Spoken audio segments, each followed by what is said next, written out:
Hello student, आपका स्वागत है पीएल इंस्टीट्यूट पर। मैं हूं पीएल सर। आज अपन पढ़ेंगे क्लास 10th का पहला चैप्टर वास्तविक संख्या यानी रियल नंबर, जिसकी हम प्रश्नावली 1.1 के 4 एग्जाम्पल दे रखे हैं, वो पहले सोल्व करेंगे। तो इसमें देखिए, वास्तविक संख्या चैप्टर है, इसमें आपके दो प्रश्नावली है। पहली प्रश्नावली है 1.1 जो आपके अभाज्य गुणनखंड है, यानी आपको इसमें एलसीएम और एचसीएफ याद करना है। अभाज्य गुणनखंड विधि से एलसीएम और एचसीएफ दोनों याद करना है। यह विधि आपके लिए कोई नई नहीं है। इसमें इससे संबंधित अपन सवाल पीछे सारी क्लासों में करते हुए आ रहे हैं। हमने अभाज्य गुणनखंड तीसरी चौथी क्लास में सीख लिया था। और फिर है सेकंड प्रश्नावली यानी 1.2, जिसमें हमें प्रूफ करना है कि दी गई संख्या एक ए परिमेय संख्या है। इस प्रकार से सवाल आएंगे। यह आपके मोस्ट इंपोर्टेंट प्रश्नावली है 1.2। इससे संबंधित आपके बड़े सवाल बनने का चांस बनता है। तो इससे संबंधित अपन सारी चीजें अगले वीडियो के अंदर करेंगे। इस वीडियो के अंदर अपन 1.1 पढ़ेंगे और 1.1 के भी उदाहरण पढ़ेंगे। अगले वीडियो में इससे संबंधित सवाल आएंगे। धीरे धीरे स्टेप बाय स्टेप सारी चीजें आती रहेगी। अब देखिए, अब अपन इससे संबंधित किस प्रकार के इसमें एग्जाम्पल आए थे, उनसे रिलेटेड चीजें पढ़ते हैं। तो अभी तक आपने वीडियो को लाइक नहीं किया तो फटाफट वीडियो को लाइक कर दो, अपने दोस्तों के साथ शेयर कर दो। और अगर आप चैनल पर नए और चैनल को सब्सक्राइब नहीं किया तो चैनल को भी सब्सक्राइब कर लो और साथ में जो बेल आइकन है उसे भी दबा दो, ताकि हर वीडियो का नोटिफिकेशन आपको तुरंत मिल जाए। अब देखिए, अब अपन चलते हैं प्रश्नावली की ओर। तो प्रश्नावली की ओर 2.1 में पहला उदाहरण आया था आपके। पहला उदाहरण है कि संख्याओं 4n पर विचार कीजिए। जहां n एक प्राकृतिक संख्या है, जांच कीजिए कि क्या n का कोई ऐसा मान है जिसके लिए n की 4 की घात n अंक शून्य पर समाप्त हो। इस प्रकार आपको बताना है। यानी कहने का मतलब यह कहना चाह रहा है, जैसे 4 है, 4 की घात 1, 4 की घात 2, 4 की घात 3, 4 की घात 4, इस प्रकार चलते चलते 4 की घात n आएगा। भाई ऐसा एक नेचुरल नंबर, ऐसा आपको n की जगह एक ऐसा नंबर, n क्या है, n एक प्राकृत संख्या, n एक नेचुरल नंबर है। तो इस प्रकार का कोई सा भी नंबर हो सकता है, तो उसका मान 0 पर समाप्त हो, इस प्रकार हमें बताना है। तो देखो, इसका एक्चुअल में ये मतलब इसका यही है कि जैसे इसका मतलब ये होना चाहिए कि 4 की घात n। अब देखो, अब आपको 0 लाने के लिए, ये नहीं ये कह रहा है कि 4 की ऐसी कौन सी घात है जिसका आंसर 0 पर समाप्त हो। यानी कहने का मतलब, अगर ये लाने के लिए, 0 लाने के लिए आपके पास 0 के लिए संख्या होती है, जैसे 10 है, 20 है, 30 है, 40 है, 50 है, इस प्रकार के नंबर चाहिए। ये नंबर प्राप्त करने के लिए हमारे पास क्या होना चाहिए, ये नंबर प्राप्त करने के लिए हमारे पास होना चाहिए, जैसे इसमें क्या दे रखा है, इसमें आपके 5 गुणा 2, यानी 5 की घात 1 और 2 की घात भी 1। इसमें आपके क्या है, इसमें आपके 2 की घात 2 आ जाएगी और 5 की घात 1 आ जाएगी। भाई 2 की घात 2 का मतलब 4 और 4 पंजे 20। इसी प्रकार 30 है, 30 में आपके क्या हो जाएगा, 3 की घात, देखो 3 गुणा 5 गुणा 2, इसका ये आएगा। इसी प्रकार आपके सामने 40 है, 40 को आप क्या लिख सकते हो, 2 की घात 3 गुणा 5। 50 को क्या लिख सकते हो, 2 इंटू 5 की घात 2। अब देखो, 5 की घात 2 का मतलब 5 को 5 से गुणा करोगे, यानी 25, 25 को 2 से गुणा करोगे तो 50। इसी प्रकार 2 की घात 3, 2 की घात 3 का मतलब होता है 8, 8 को 5 से गुणा करोगे तो 40। इसी प्रकार 3 गुणा 5 गुणा 2, इनको आपस में मल्टीप्लाई करते हो तो 3 पंजे 15, 15 दूने 30, यहां से आपको 30 मिल गए। इसी प्रकार 20 आगे, तो 2 की घात 2 यानी 4 और 4 पंजे 20। इसी प्रकार 5 गुणा 2 यानी बराबर आपके 10।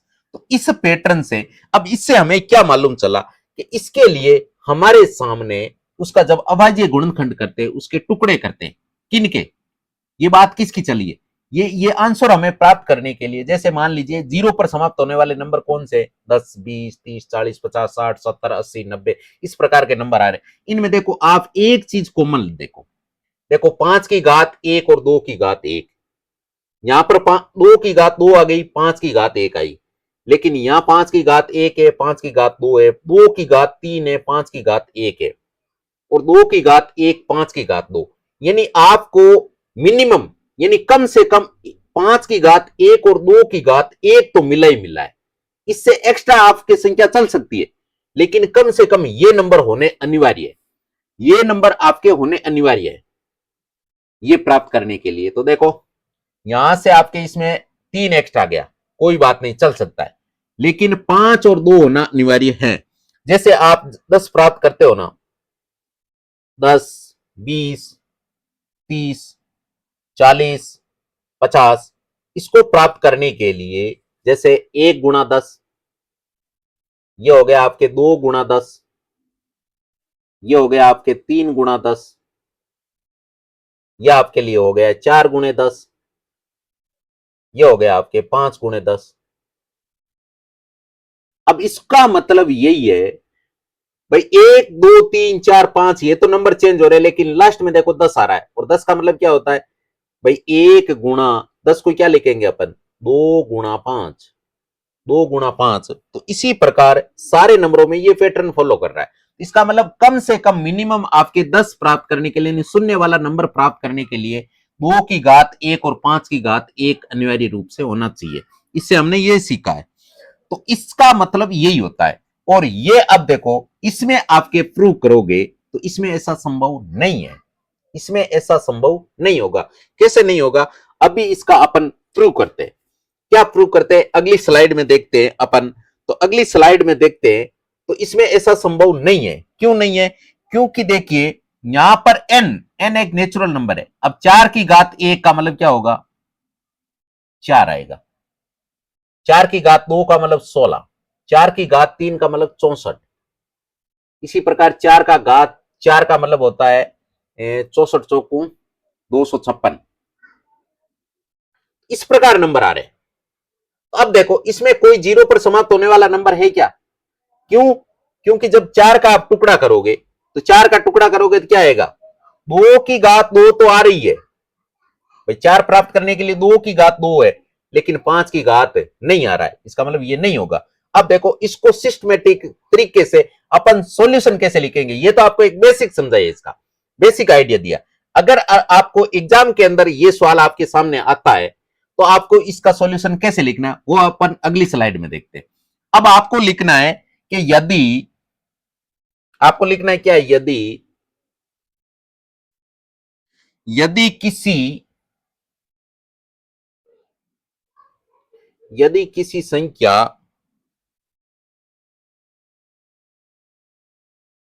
यदि किसी संख्या के अभाज्य गुणनखंड के अभाज्य गुणनखंड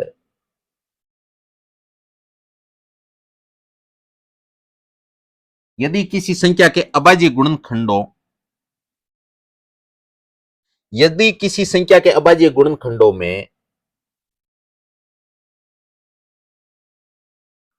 संख्या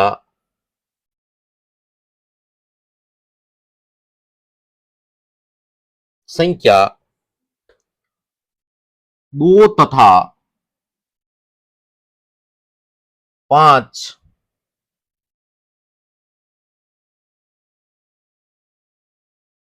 अनिवार्य, अनिवार्य का मतलब 100% वो होनी चाहिए, अनिवार्य रूप से उपस्थित हो, अनिवार्य रूप से उपस्थित हो, अनिवार्य रूप से उपस्थित हो तो वह संख्या वह संख्या 0 पर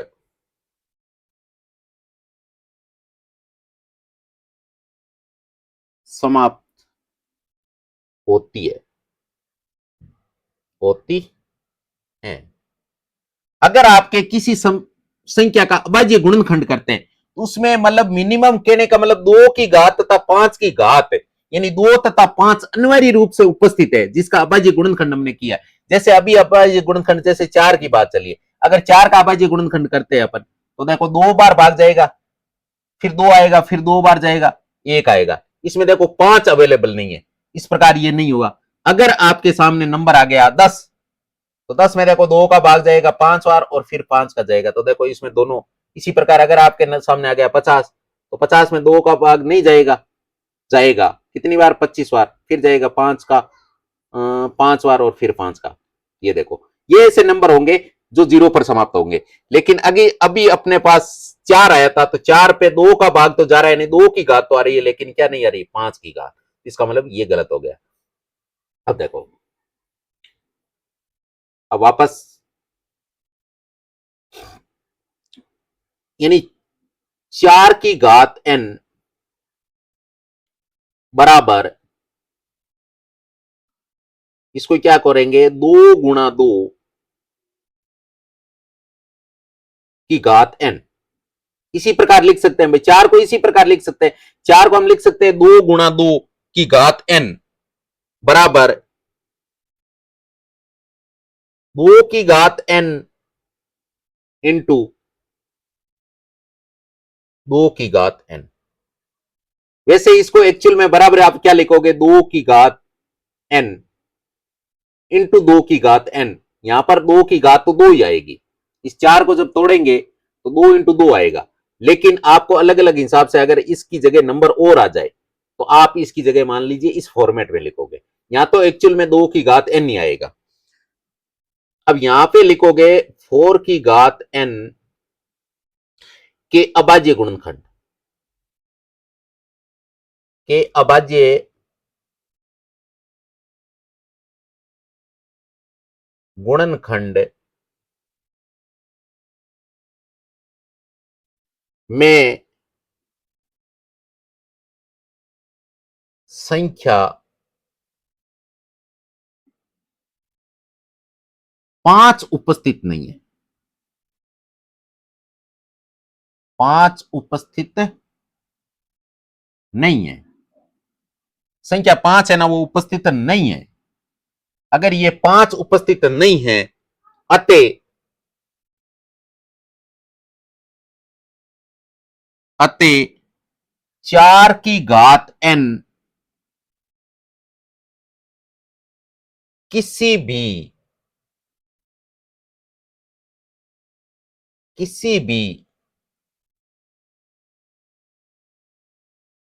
प्राकृत प्राकृत संख्या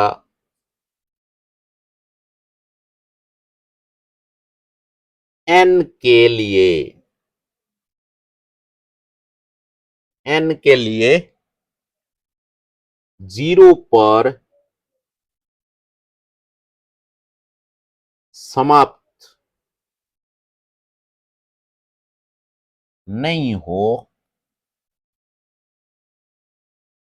सकती, n पर समाप्त नहीं हो सकती। इसका प्रॉपर सॉल्यूशन ये होगा। इसका प्रॉपर, अगर आपके सामने इस टाइप का सवाल आ गया तो इसका प्रॉपर सॉल्यूशन आप इस हिसाब से लिखोगे, प्रॉपर सॉल्यूशन आप इस हिसाब से लिखोगे। तो ये आपके पहला उदाहरण हो गया। अब चलते दूसरे उदाहरण की ओर। अब दूसरा उदाहरण क्या है कि संख्याओं 6 और 20 के अभाज्य गुणनखंड विधि से एलसीएफ और एलसीएम याद करने, यानी 6 और 20 के, तो 6 और 20 के अलग अलग आप अभाज्य गुणनखंड निकाल लो। तो यहां 6 का निकालते, अब 6 में 2 का भाग जाएगा, कितनी बार जाएगा, 3 बार, और 3 में जाएगा 3 का 1 बार। यहां से आपने अभाज्य गुणनखंड ये निकाल लिया। इधर निकालते 20 का, 20 में 2 का भाग जाएगा 10 बार, 10 में 2 का भाग जाएगा 5 बार, और 5 में 5 का भाग जाएगा 1 बार। तो यहां से आपके सॉल्यूशन ये आएगा भाई, 6 बराबर क्या आया, 2 गुणा 3, और आपके 20 बराबर क्या आया, 20 बराबर आया 2 की घात 2, यानी 2 2 बार आए ना, तो 2 की घात 2 गुणा 5। अब यहां से हम क्या निकालेंगे, यहां से हम निकालेंगे एलसीएम और एचसीएफ। तो सबसे पहले HCF निकालते। HCF का मतलब होता है जो दोनों के अंदर कॉमन और कम से कम घात हो। तो दोनों के अंदर कॉमन कौन है? दोनों के अंदर कॉमन 2 है और 2 की कम से कम घात कितनी है? 1 है। इसका मतलब HCF तो आपके 2 आएगा। HCF तो क्या आ गया? 2।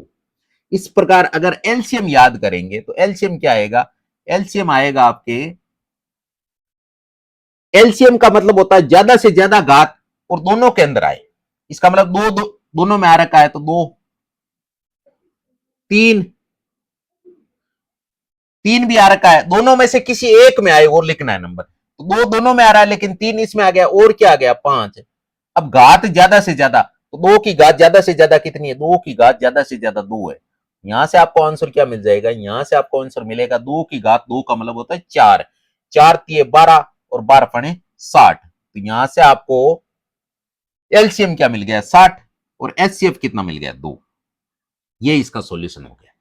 इसी प्रकार अगला सवाल है उदाहरण नंबर 3 कि अभाज्य गुणनखंड विधि द्वारा 96 और 404 का एचसीएफ याद कीजिए, फिर इनका एलसीएम याद कीजिए। यानी एचसीएफ और एलसीएम इसमें भी याद करना है। सबसे पहले 96 यानी 96, 96 2 से डिवाइड हो रहा है 48 बार।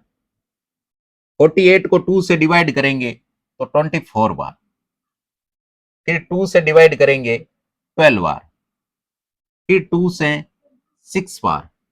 फिर 2 से 3 बार और 3 में 3 से 1 बार। इस प्रकार 404 का करेंगे। यहां से 404 में 2 का भाग जाएगा कितनी बार? 202 बार। यानी 2 का भाग देने का मतलब होता है 2 आधा करना। इस नंबर को आधा कर दिया। अब और करेंगे 2 से, तो ये आएगा 202 का आधा 101 और 101 में देंगे 101 का भाग। तो कितनी बार जाएगा? 101 में 101 का भाग आपके एक बार जाएगा। तो यहां से आपने अभाज्य गुणनखंड निकाला है वो 96 का, तो क्या हो गया? 96 का तो हो गया 2 की घात कितनी आएगी? 2 की घात आएगी आपके 1 2 3 4 5, यानी 2 की घात तो 5 और फिर क्या आया? 3 की घात 1। इसी प्रकार आपने निकाला है 404 का, तो 404 बराबर यहां पर 2 की घात कितनी आई है? यहां पर 2 की घात 2 और फिर आइए 101 की घात 1। अब आपको सबसे पहले एचसीएफ याद करना है। तो एचसीएफ याद करने का मतलब दोनों के अंदर कॉमन हो और कम से कम घात हो। तो दोनों के अंदर कॉमन कौन है? 2 ही कॉमन है और 2 की घात कम से कम कितनी है भाई? एक में तो एक तरफ तो 5 है, एक तरफ 2 है। इसका मतलब कम कौन सी हो गई? 2 हो गई। अब 2 की घात 2 का मतलब होता है 4, यानी एलसीएम एचसीएफ क्या आ गया इसका? 4। अब निकालेंगे एलसीएम। एलसीएम का मतलब सभी के अंदर वो नंबर आए और घात ज्यादा से ज्यादा हो। 2 दोनों में आ रहा है तो इसका मतलब 2 लेंगे। और क्या लेंगे? और लेंगे 3।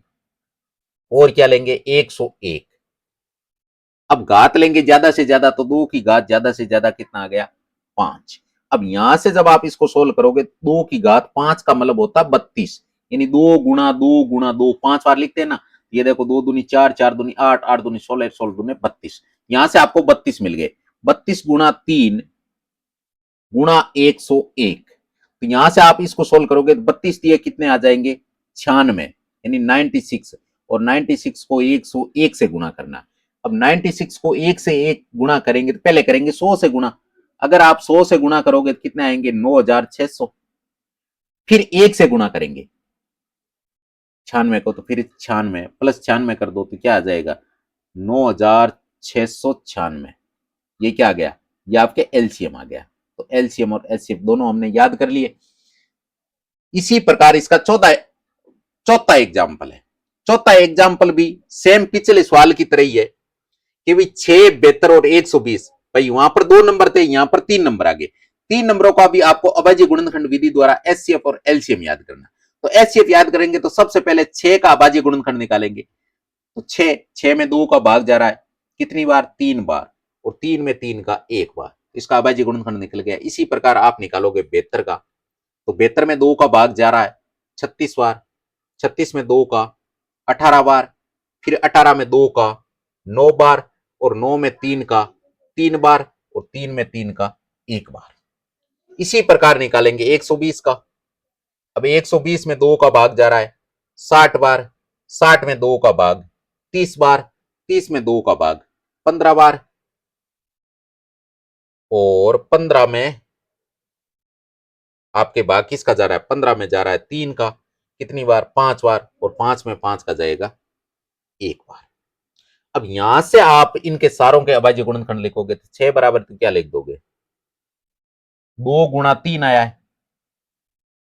इसी प्रकार निकालोगे 72 का, तो 72 बराबर क्या आया, 2 की घात 2 कितनी बार आ गए, 1 2 3 बार, तो 2 तो आए आपके 3 बार, और क्या आया, और आया आपके 3, 3 कितनी बार आया, 2 बार। इसी प्रकार निकालोगे 120 का, 120 में 2 कितनी बार आया है, 2 आया आपके 3 बार, और क्या आया है, 3 आया है, और 5 आया है।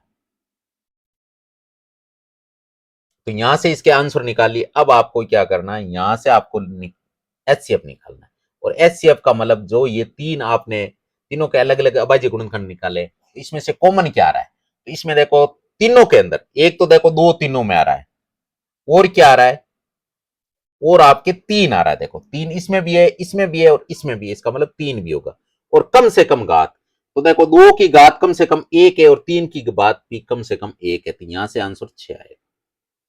अब लेंगे एलसीएम, एलसीएम का मतलब जो सभी के अंदर आए, मतलब एक बार तो हर अभाज्य गुणनखंड में आए, और घात ज्यादा से ज्यादा, इसका मतलब 2 भी आएगा, 3 भी आएगा, और क्या आएगा, 2 3, और क्या आ गया 5, और घात ज्यादा से ज्यादा, 2 की घात ज्यादा से ज्यादा कितनी है, 3 है, यहां से 3 लिख दिया, और 3 की घात ज्यादा से ज्यादा कितनी है, 2 है, और 5 की घात ज्यादा से ज्यादा कितनी है, 1 है।